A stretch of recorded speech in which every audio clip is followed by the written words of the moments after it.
during the question and answer session. But for now, let me invite my colleague, the Honorable Minister of Power, to give his address. Honorable Minister. Thank you. Thank you very much.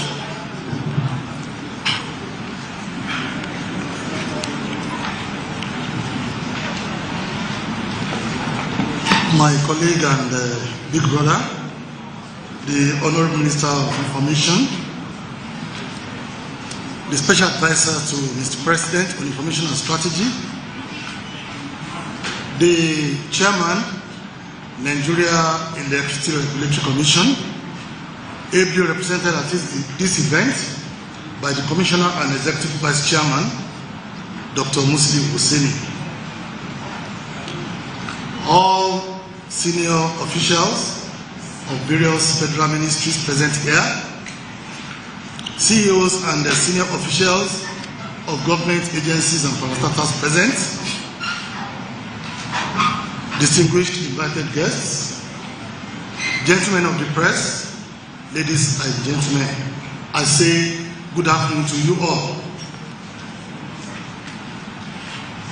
Let me also join the Honorable Minister of Information to appreciate the gentlemen of the media for the consistent support they have extended to this government in airing the activities of government and supporting all the laudable activities of this administration to give to the people the quality lives that they deserve, and the gradual delivery of all the electoral promises of our principal, the President Bola Ahmed Tinubu, GCFR, under his renewed hope agenda. We thank you so much for the support, and we hope that we'll sustain this cordial relationship till the end of this administration. The event of this afternoon is quite important to us all, given the importance of power to our daily lives and the centrality of the power sector to achieving sustainable economic growth and industrial development. The power sector is quite unique compared to all the other sectors because everybody is affected by electricity. Every household, every business, every institution, be it health or educational institutions, and every industry is affected.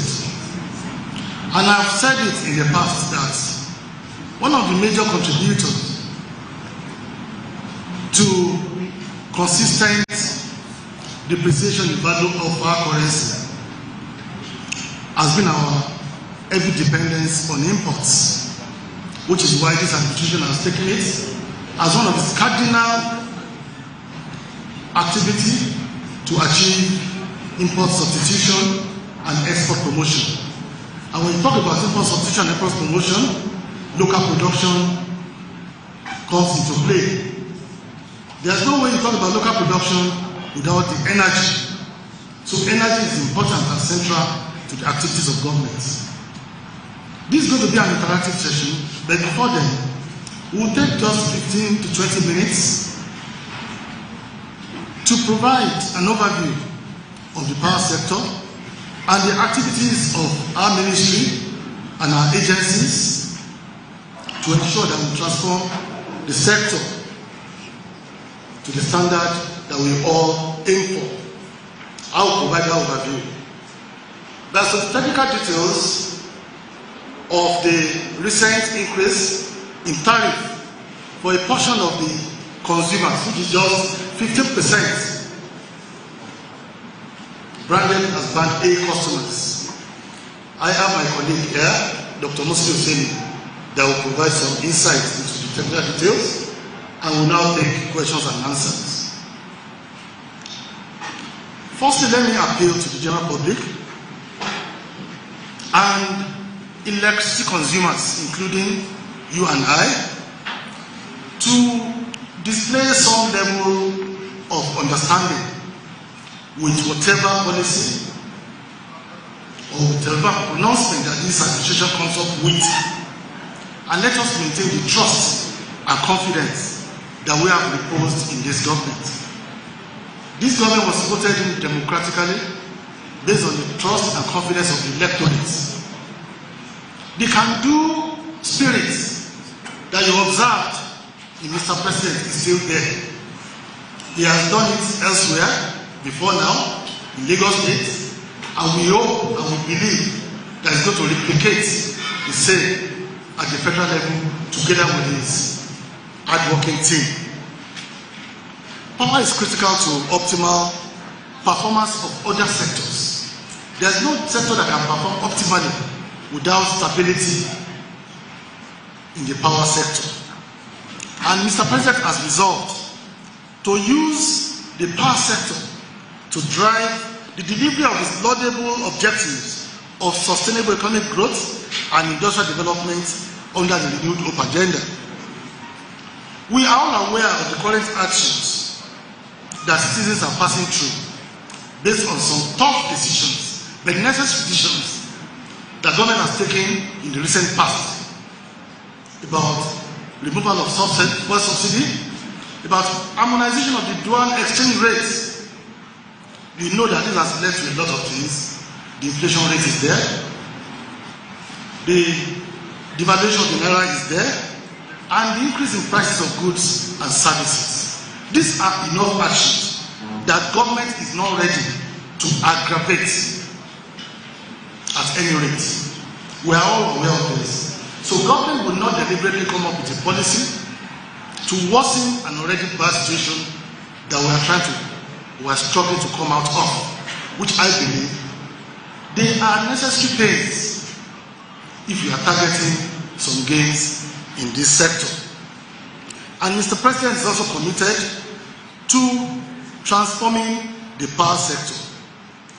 For the first time in the history of the sector, we have been bold enough and we have been committed enough to address the fundamental issues that have been the bane of the power sector in this country. We all believe that when a system or a structure is passing through repair, is passing through transformation, is passing through revamping, it does not necessarily mean a complete disappearance of the existing pain. In fact, in some cases, it might mean aggravation of the pain in the short time for us to achieve a permanent gain. My favorite example has always been road construction. We're all aware of the hardship people passed through when they were renovating the terminal bridge. A particular lane was closed and everybody was passing just a single lane. It was a lot of traffic and inconvenience. But today, that they have finished the renovation, everybody passes through the bridge without any hitch. Another example was the Lagos-Ibadan Expressway, which was a notorious road before now. For 12 to 15 years, when this road was passing through renovation and reconstruction, there was serious pains that were even greater than what we used to experience. There were gridlocks. People spent a whole day, people spent nights on these roads. And I personally witnessed a wedding ceremony that took place on that particular road because of gridlock. But today, on completion of that road, there is no single traffic gridlock, and everybody passes it smoothly. So I want to plead for understanding. I want to plead for patience, and I want to plead for your trust and confidence that you should exercise some patience with government, that we are addressing the root cause of the problem in the power sector. Past administration may not have been bold enough to address this issue. But because we are sincere with our resolve to transform this sector, to be comparable to what we witnessed in other countries in the West and the Far East, we must pass through some necessary and unavoidable pains. At the Power Ministry, our core mandate, to remind you again, is to expedite national development through formulation of policies and establishment of systems, structures, and institutions that will guarantee the long-term sustainability of the power sector to be able to provide functional, reliable, affordable, and cost-effective electricity to households, to businesses, to institutions, and to industries. So we have the policy formulators as the ministry. We also have the regulators that ensure that the operators comply with the policy formulated. That is the Nigeria Electricity Regulatory Commission, the NEC. Then we have the operators at the third level. The operators are the players, both public and private sector players, across the three segments of the power sector value chain. We have the generating companies. In fact, let me start by saying that we have the gas producing companies that supply gas to the power generating companies. Then we have the transmission company, which is the long-distance transportation of power. Then we have the distribution companies that drop power into our households, businesses, and industries. These are the layers in the power sector. So there are a few things that are necessary that we must achieve. Number one is achieving an operational sustainability of the operators on cost recovery. Anybody that goes into any business, the first intention is to recover costs, then if possible, make some profits. The moment you cannot cover your costs, the sustainability of such business is doubtful. It will be run aground. But this cost recovery can either be through commercial pricing or a subsidized pricing. Commercial pricing is when the entire cost of producing power is transferred 100% plus the profits to the consumers of power. Subsidized pricing regime is when the consumers are not allowed to pay the full cost of production plus markup, and government has pledged to pay a portion of this on their behalf. That is the regime that we are in Nigeria. We are in a subsidy pricing regime, whereby government provides a large portion of the cost of producing, of transmitting, and of redistributing power. And I must tell you that as of today, before the introduction of the tariff increase, government is subsidizing nothing less than 67% of the cost of producing, transmitting, and distributing electricity in Nigeria. At the current exchange rate, this is going to translate into 2.9 trillion naira for 2024.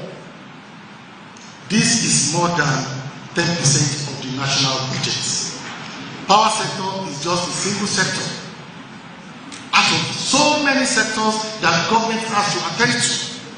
We have the works, we have housing, we have education, we have health, we have defense, and so on and so forth, that are all competing for this meager revenue from the government. So it will be very, very insensitive on our part to force or compel governments to continue to subsidize at that rate of almost 3 trillion for the power sector alone.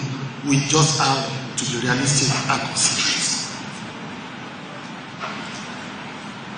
We also must ensure that the regulators are independent and there is consequence management for non-compliance by the operators in terms of punishment meted out to a non-compliant power sector player, be it a distribution company, the transmission company, or any of the generating companies. Then the last one that we must achieve at the ministry is consumer protection and value for money. Whatever consumer pays for, there must be commensurate value for it. Complaints of customers must be promptly attended to by the power sector operators. Then, from the policy formulation perspective, the recent increase in tariff for only band A customer, which is just 15% of electricity consumers in Nigeria, as our the latest statistics is a little about 12 million customers in the sector, and this will only affect about 1.5 million customers. The remaining 10.5 million customers will continue to enjoy government subsidy at about almost 70%. And the reason why we did this will be explained in a short while. This tariff review is in conformity with our policy thrust of maintaining a subsidized pricing regime in the short run or in the short time, with a transition plan to achieving a full cost reflective tariff for the sector over, say, a period of 3 years. I've mentioned this in a couple of my media briefings, that it is because of government sensitivity to the suffering, to the pains of our people, that will not make us to migrate fully into a cost reflective tariff, or in another language, to remove subsidy 100% in the power sector like it was done in the oil and gas sector. Government is so sensitive to the pains of the people, to the sufferings of the people, and we are not ready to aggravate these sufferings any longer, which is why we said it must be a journey rather than a destination.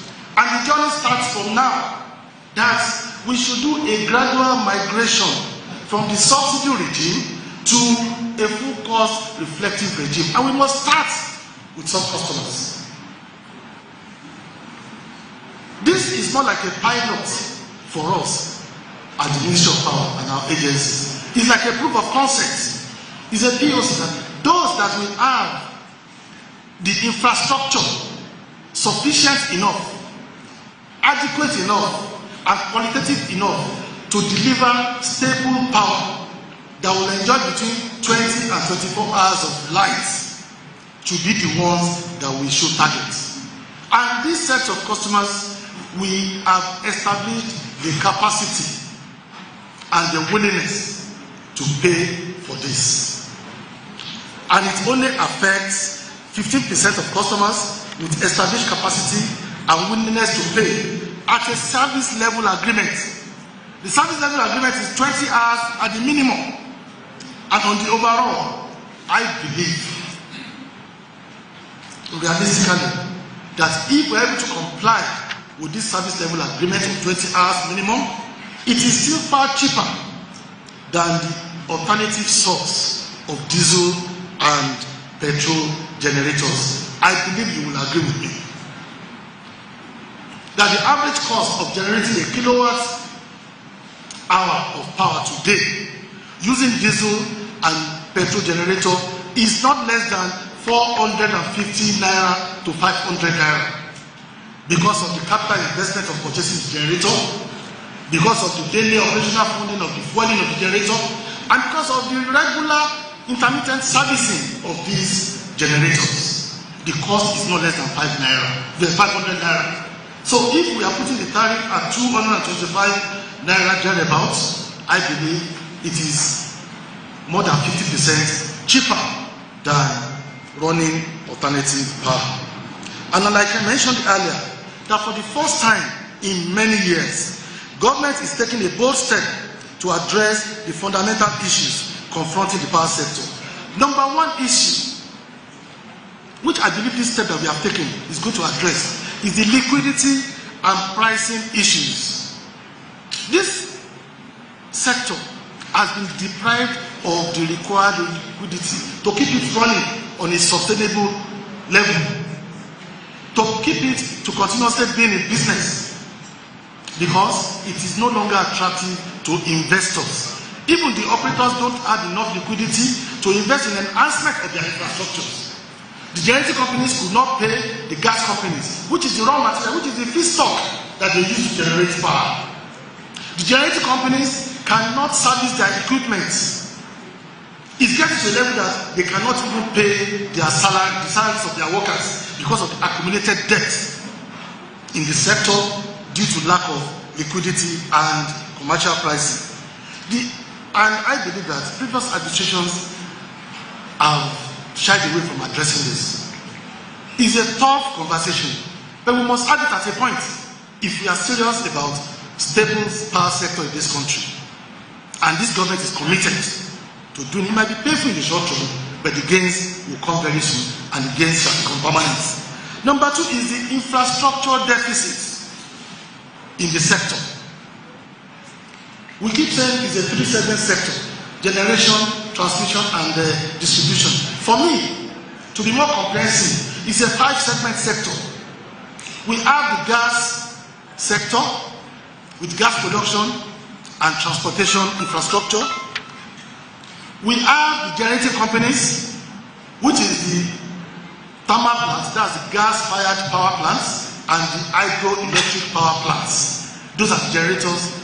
Then we have the transmission company, which is the transmission segment that has to do with long-distance transportation of power from the point or location of generation to the point of distribution.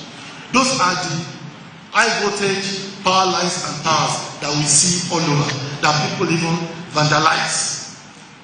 That's number 3. Then we have the distribution sector, which are the last mile segments. They are the ones that people see. They are the ones that take power to our houses, to our businesses, and to our industries. That's the 4th segment. Then the 5th segment, which most people try to overlook, is the consumer segment itself. Because the consumer segment plays a major role in this sector too, and it must be well focused and dealt with. And all these segments need to enhance infrastructure. All our power generating, all our gas pipelines are bad. There have been vandalization of the gas pipelines. There have been lack of adequate pressure in the gas pipes, where we need compressors, where we need boosters. The generating companies, their plants are also deteriorating. They are obsolete. The transmission company, the lines have been installed over 50 years. The cables are weak, the towers are falling, people are vandalizing it. The transformers are also weak. I've seen a transformer that was labeled ECN, Electricity Company of Nigeria, which means that it was installed in the 60s. That has not been replaced. The same thing with distribution segments, infrastructures. Transformers are weak, injection substations are not working, the power lines are deteriorating, the electric poles are falling. And on the consumer segment, we have over 55% meter gap, about 60% meter gap. Out of our 12 million customers that we have, only a little over 5 million are metered. So people are paying on expected billing. You can see the huge infrastructure deficits across these 5 segments. It requires money for us to enhance these segments. It requires money to replace deteriorating equipment and gadgets, to reconduct, to erect new towers, and to even establish new plants, to repair the pipelines, to install boosters and compressors for adequate pressure. The monies are not coming because of lack of liquidity. Investors are not coming because they could not see a line of sight of recovery of their investments, not to talk of making profits. The bankers are not lending because it is not attractive to lenders. It is not bankable. Bankers cannot see a line of sight on how the money they lend to us will be repaid. So you see that this structural deficit can only be fixed if we improve liquidity in the sector. Then the issue of structural issues in the industry.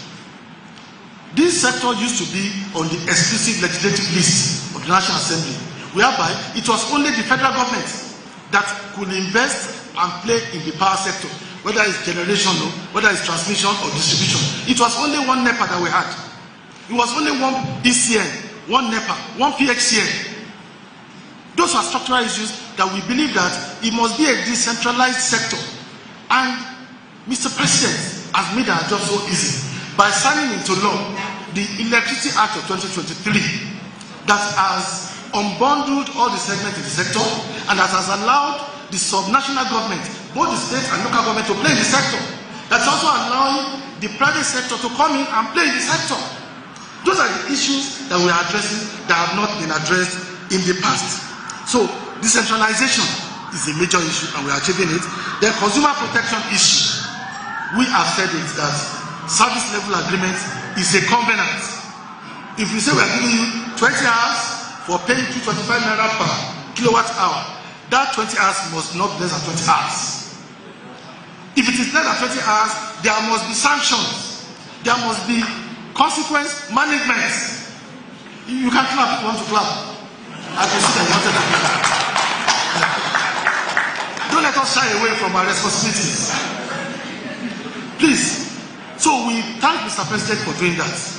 And the consumer protection, I've told you, there will be sanctions, there will be consequences on the part of the distribution companies that are not compliant, on the part of NEC if they are not tracking it appropriately. So the first phase that we are going through is a pilot phase and is a proof of concept to drive the DISCO's investment in infrastructure.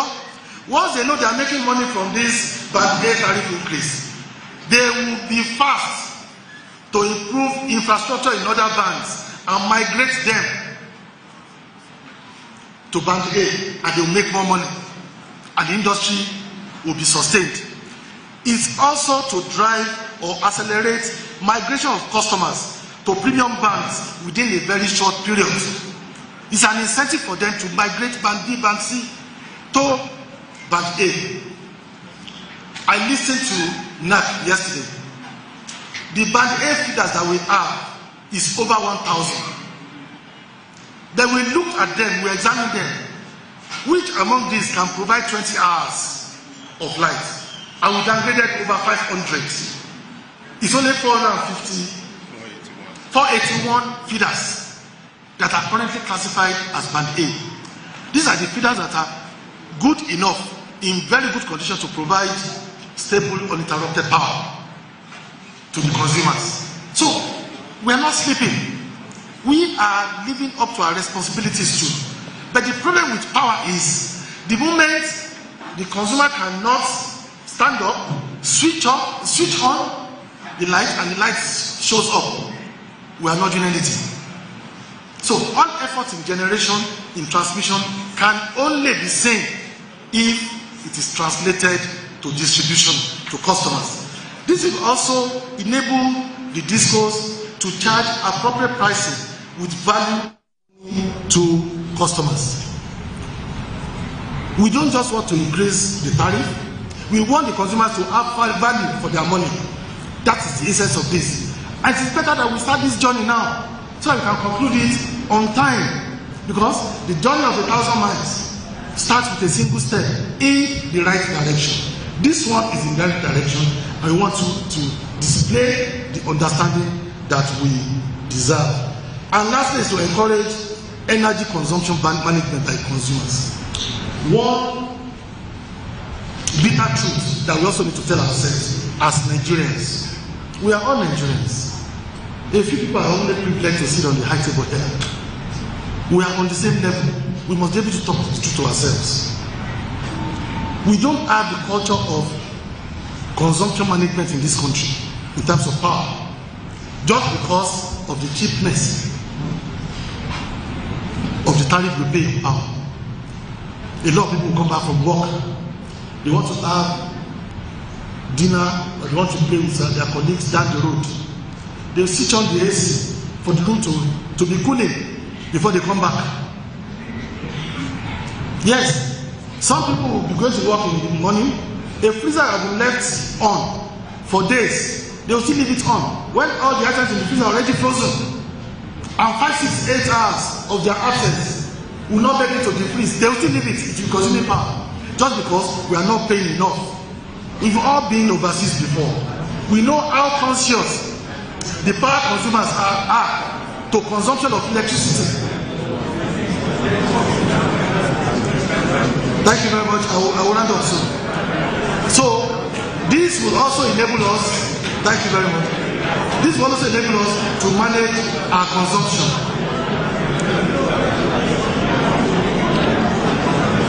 Hello.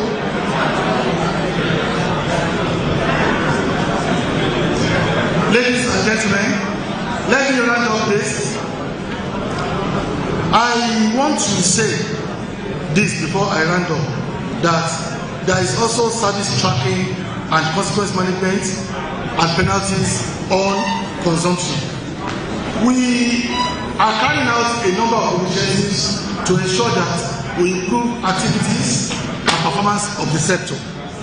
We have the presidential power initiatives, which we are actually carrying out to ensure that infrastructure are enhanced and improved across the sector, both transmission and the distribution sector.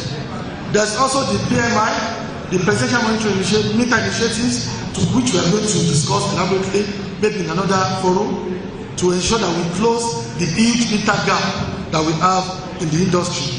And we also have a lot of development banks that are working with us with projects in transmission and distribution to ensure that we enhance the activities there. So as a ministry, we are committed to make an impact during this administration. We are ramping up generation by opening up more generation points. An example is the Zogeru that's about to start operation, and we also have our projects in renewable energy across the country. We are also enhancing transmission. We are strengthening the capacity and of the national grid by establishing more substations. We are installing more lines.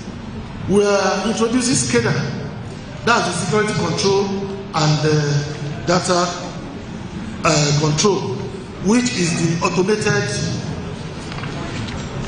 control of frequency of the national grid that will prevent frequent grid collapse. Then we are trying to look for creative ways to curb vandalization in addition to the efforts of the National Security Advisor. Then we are talking about providing the super grid, which is the backup or failover grid. For distribution infrastructure deficiencies, we are installing new lines, we are reconducting the old lines, we are also introducing new injection substations and revamping the existing ones, while we are looking at existing weak distribution transformer. I've mentioned the issue of a reduction of meter gap and investment in communication and advocacy to reorientate and educate our people of the need to cooperate with the operators in the power sector in terms of protecting our national assets, in terms of avoiding power theft, bypassing of meters and all that. So all these are what we are doing, and we believe that very soon you start seeing the positive results of activities in the power sectors, from policy formulation and execution to control and to operation of the power sector. I would like to stop there and allow the Executive Vice Chairman to talk briefly about the modalities around the recent increase in the tariff of Band A customers, which is just 50% of the total customers. Thank you and God bless.